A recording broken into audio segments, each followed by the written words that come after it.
हम ही को कातिल कहेगी दुनिया, हमारा ही कत्लेआम होगा। हम ही कुएं खोदते फिरेंगे, हम ही पे पानी हराम होगा। हम ही को कातिल कहेगी दुनिया, हमारा ही कत्लेआम होगा। हम ही कुएं खोदते फिरेंगे, हम ही पे पानी हराम होगा। सभापति महोदय, सन 1947 में दिल्ली की जामा मस्जिद की तारीखी सीढ़ियों पर खड़े होकर के भारत रत्न मौलाना अबुल कलाम आजाद साहब ने कहा था कि मुसलमानों कहां जा रहे हो, यह है तुम्हारा मुल्क, यहां तुम्हारे आबाओ अजदाद की कब्रें हैं। उस वक्त मौलाना आजाद की ये सदाएं सुन करके लोगों ने अपने सरों की गठरियां उतार करके रख दी थी।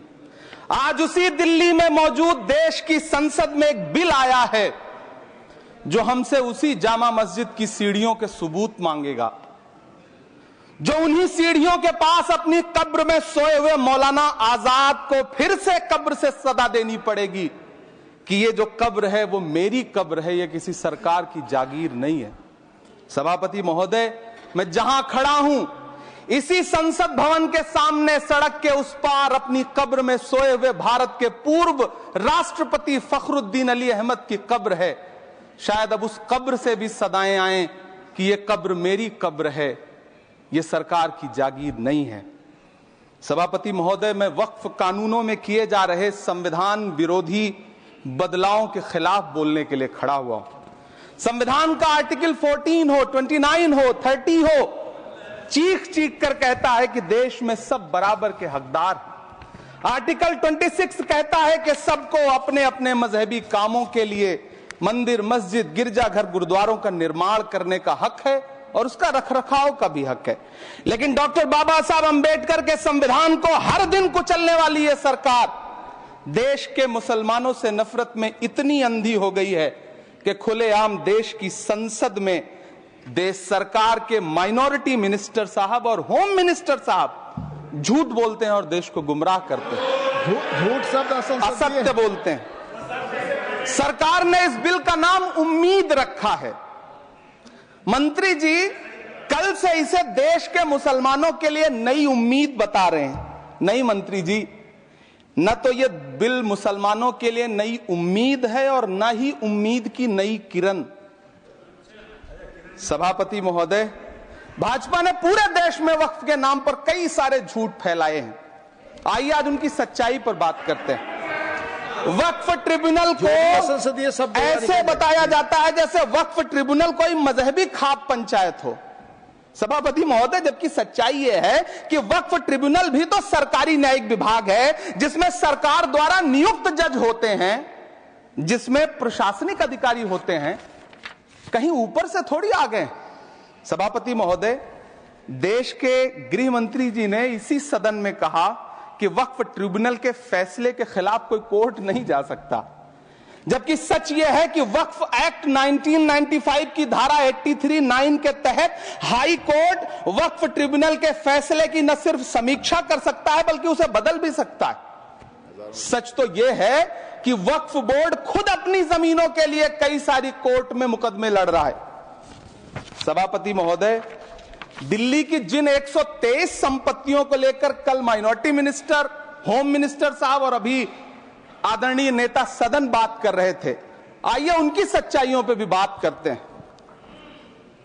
1911 में जब अंग्रेजी हुकूमत ने कोलकाता के बजाय दिल्ली को राजधानी बनाने का फैसला किया तो रायसीना हिल्स के चारों तरफ जो मुसलमानों की ढेर सारी जमीनें थी उनको एक्वायर किया गया और लुटियन को इसकी तामीर की जिम्मेदारी सौंपी गई। सेंट्रल विस्टा की तरह लुटियन जोन का मेगा प्लान तैयार हुआ, लेकिन उस वक्त के मुसलमानों ने उस वक्त की अंग्रेजी हुकूमत से अपनी इबादत गाहों को बचाने के लिए लड़ाई लड़ी। मामला ब्रिटिश गवर्नमेंट तक पहुंचा। तब यह तय हुआ कि वो जो धार्मिक स्थल हैं उन्हें जस का तस रहने दिया जाएगा। इंडिया गेट के बगल वाली मस्जिद हो, जाप्तागंज, सुनहरी बाग मस्जिद हो, पार्लियामेंट रोड वाली मस्जिद हो, ऐसी 123 संपत्तियों के मैनेजमेंट के लिए 1913 में मुसलमान वक्फ वैलिडेशन एक्ट बना और उसके बाद एक नया शहर बसाया गया जिसे लुटियंस जोन का नाम दिया गया। फिर 1943-45 के बीच एक और समझौता हुआ आजादी से पहले, उसके तहत काफी सारी वक्फ जायदादों को सुन्नी मजलिस औकाफ बनाकर उसके अंडर किया गया ताकि उसकी देखरेख की जा सके। गृह मंत्री जी 2 दिन से सदन में जो बात कह रहे हैं वो दरअसल 123 संपत्तियां उसी सुन्नी मजलिस औकाफ के तहत आती है। सभापति महोदय, आजाद भारत आजाद हुआ। आजादी के बाद भारत में 1954 में वक्फ एक्ट लागू हुआ, जिसकी धारा 9 के तहत 1964 में केंद्रीय वक्फ काउंसिल का गठन हुआ। दिल्ली की वही 123 प्रॉपर्टीज को 1970 में सर्वे गजट करके गजट नोटिफाई किया गया। इसके निपटारे के लिए पूर्व प्रधानमंत्री इंदिरा जी के द्वारा 1974 में एक बर्नी कमेटी बनाई गई। बर्नी कमेटी ने 1976 में इन 123 संपत्तियों को दिल्ली वक्फ बोर्ड की संपत्ति होने की रिपोर्ट सौंपी। उस रिपोर्ट के आधार पर 1984 में कांग्रेस सरकार ने उन 123 प्रॉपर्टीज को दिल्ली वक्फ बोर्ड को सौंपने का फैसला किया, जिसके खिलाफ विश्व हिंदू परिषद कोर्ट गई। मामला 2011 तक पेंडिंग रहा। फिर 2011 में कोर्ट ने सरकार को आदेशित किया कि इसका निपटारा करो। तब 2013 में तत्कालीन यूपीए सरकार ने दिल्ली की उन्हीं 123 जायदादों को बर्नी कमेटी की सिफारिशों के मुताबिक वक्फ बोर्ड के हवाले किया। यही वो प्रॉपर्टीज हैं जिनके नाम से गृह मंत्री जी कल से कांग्रेस को कोस रहे हैं। फिर आई 2014 में भाजपा की सरकार, जो तब से इन जमीनों को हड़पने की साजिश कर रही है। जिस बिल को मुसलमानों के हुकूक की हिफाजत करने वाला बिल बताया जा रहा है, उसी को पेश करने के लिए और उस पर बात करने के लिए लोकसभा में भाजपा सरकार के पास एक भी मुस्लिम सांसद नहीं है। जिस वक्त, मैं लोकसभा कह रहा हूं, सुना करिए, जिस वक्फ बिल को मुस्लिम महिलाओं को हक दिलाने वाला बताया जा रहा है, उसे संसद में पेश करने वाली पार्टी के पास न तो राज्यसभा में, न लोकसभा में, न देश की किसी विधानसभा में एक भी मुस्लिम महिला सदस्य नहीं। कल किरण रिजिजू जी कह रहे थे कि रेलवे की जमीनें देश की जमीनें हैं, डिफेंस की जमीनें देश की जमीनें हैं। हां मंत्री जी, हैं, बिल्कुल हैं। ये जो वक्फ की जमीनें हैं, ये हमारे पुरखों ने धार्मिक कामों के लिए डोनेट किया है, तो हम भी तो इसी देश के नागरिक हैं, हम भी तो इसी देश के बेटे हैं, तो वक्फ की जमीनें भी तो इसी देश की जमीनें हैं। उनको पराया क्यों बोलते हैं आप? सभापति महोदय, अशफाकुल्लाह खान जब फैजाबाद की जेल में फांसी के फंदे पर झूल रहे थे, तो इसी देश की जमीन के लिए झूल रहे थे ना। सभापति महोदय, अंडमान की जेल में काला पानी की सजा काटकर अपनी जान देने वाले मौलाना फजले हक खैराबादी हो या शेर खान अफरीदी हो, वो भी तो इसी जमीन के लिए अपनी जान दे रहे थे ना। सभापति महोदय, पाकिस्तान के खिलाफ लड़ते हुए अपनी जान देने वाले महावीर चक्र विजेता ब्रिगेडियर उस्मान हो या पाकिस्तान के पैटर्न टैंक उड़ाने वाला परमवीर चक्र विजेता वीर अब्दुल हमीद हो, वो भी तो इसी जमीन के लिए अपनी जान दे रहा था ना। और मंत्री जी, मैं इस सदन में अलल ऐलान ये कहता हूं कि जब भी इस देश की जमीन को लहू की जरूरत होगी, आपसे 2 कदम आगे इमरान खड़ा मिलेगा, ये मैं आपसे यकीन दिलाते हुए कह रहा हूं। सभापति महोदय, मैं सरकार से कहना चाहता हूं, हमसे हमारी इबादत गाहें तो मत छीनिए ना, हमारे घरों पे बुलडोजर तो मत चलाइए ना, हमारी कब्रों में तो हमें सुकून से सोने दीजिए ना। सभापति महोदय, माइनॉरिटी मिनिस्ट्री का बजट कट करके, मुस्लिम बच्चों की स्कॉलरशिप बंद करके अब सरकार कह रही है कि हम वक्फ की आमदनी से गरीब मुसलमानों का भला करेंगे। गुजरात की बेटी बिल्किस के बलात्कारियों की रिहाई के बाद उन्हें माला पहनाने वाली लोगों के नेता ये कह रहे हैं कि यह बिल मुस्लिम महिलाओं को उनका हक दिलाएगा। धन्यवाद मोदी जी, क्या बढ़िया सौगातें मोदी दे रहे हैं आप। पहले हमें गुजराते मोदी दिया, आप सौगाते मोदी दे रहे हैं। लेकिन यह सरकार इतना याद रखे कि इसी ठसक के साथ देश की संसद में सीए का कानून भी लाया गया था और कहा गया था बड़े बड़े भाषण देकर के कि पड़ोसी देशों से हिंदू भाइयों को ला करके यहां नागरिकता दी जाएगी। लेकिन मैं आपके संज्ञान में लाता हूं सर कि पिछले इतने दिनों में इनसे नागरिकता लेने के लिए 2000 व्यक्ति भी नहीं आए, जबकि इसके उलट इन्हीं की सरकार में पिछले 10 साल में 15 लाख से ज्यादा भारतीयों ने भारत की नागरिकता छोड़ करके दूसरे देश में जाकर के बस गए। यह हुआ उस कानून का अंजाम। सभापति महोदय, इसी तरह की जिद के साथ किसानों के खिलाफ भी कानून लाए गए थे। जिस तरह आज वक्फ के फायदे गिनाए जा रहे हैं, उसी तरह से किसानों को भी कृषि कानूनों के फायदे गिनाए गए थे। लेकिन अंजाम क्या हुआ? 700 किसानों की शहादत लेने के बाद सरकार को अन्नदाता किसानों के सामने घुटने टेकने पड़े और कृषि कानून वापस लेने पड़े। जिल्ले इलाही, जमहूरियत जो है वो नफरत और ठसक से नहीं चलती है, अकड़ से नहीं चलती है। उसमें सबकी हिस्सेदारी जरूरी है।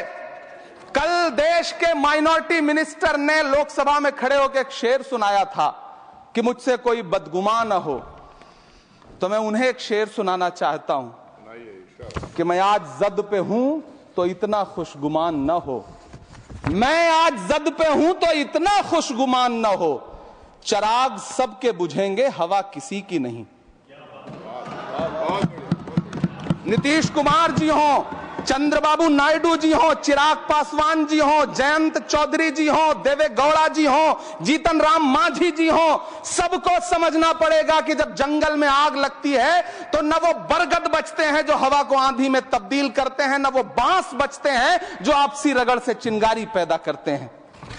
सभापति महोदय, जब देश को मनमोहन सिंह साहब जैसा काबिल प्रधानमंत्री मिलता है तो देश को आरटीआई जैसा एक्ट मिलता है, सेज जैसा एक्ट मिलता है, मनरेगा जैसा एक्ट मिलता है, लिबरलाइजेशन मिलता है, राइट टू एजुकेशन मिलता है, नेशनल फूड सिक्योरिटी एक्ट मिलता है। लेकिन जब देश को सौगातें मोदी मिलती है तो क्या मिलता है? सीए मिलता है, फॉर्म्स लॉ मिलता है, आर्टिकल 370 मिलता है, इलेक्टोरल बॉन्ड जैसा एक्ट मिलता है और वक्फ अमेंडमेंट एक्ट जैसे बिल देश को मिलते हैं। मुझे तो अपने हमवतन भाइयों से पूछना है कि आपको अपने बच्चों की तरक्की, खुशहाली और नौकरी की दरकार है या फिर मुसलमानों की दान की गई जमीनों को लूटकर धन्ना सेठों को देने की साजिश करने वाले कानून की? सभापति महोदय, यह सरकार रात के 3 बजे तक पूरे देश को जगा करके संसद में अपने ही नागरिकों को नीचा दिखाने के लिए वक्फ बिल ला रही थी, तो उधर रात के 1:30 बजे अमेरिका हम पर 26% टैरिफ लगा रहा था। सरकार की प्राथमिकताएं देश को पता।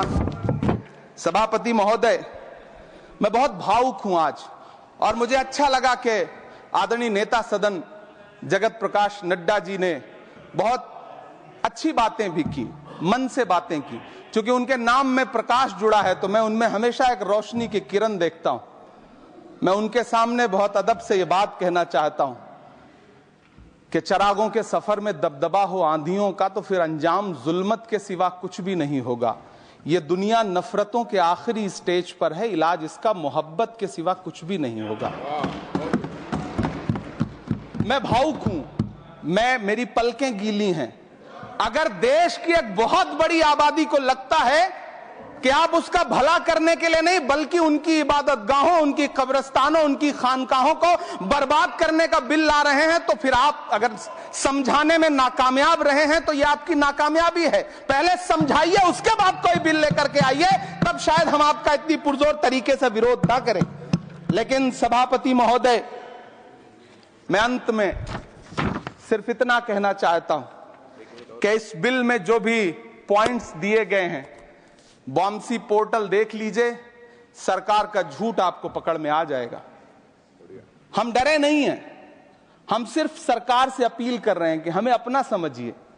हम आपके अपने हैं, इस देश के नागरिक हैं और आप ताकत में हैं। संख्या बल के आधार पर बिल हो सकता है आप पास करा ले, लेकिन आपको यह बात समझनी पड़ेगी कि हम तो वो तारीख हैं, जहनों में रहना है जिसे कागजी पुर्जे नहीं जो फाड़ डाले जाएंगे। जिस जमीन पर मैं खड़ा हूं यह मेरी पहचान है। आप आंधी हैं तो क्या मुझको उड़ा ले जाएंगे? आपको यह बात समझनी पड़ेगी।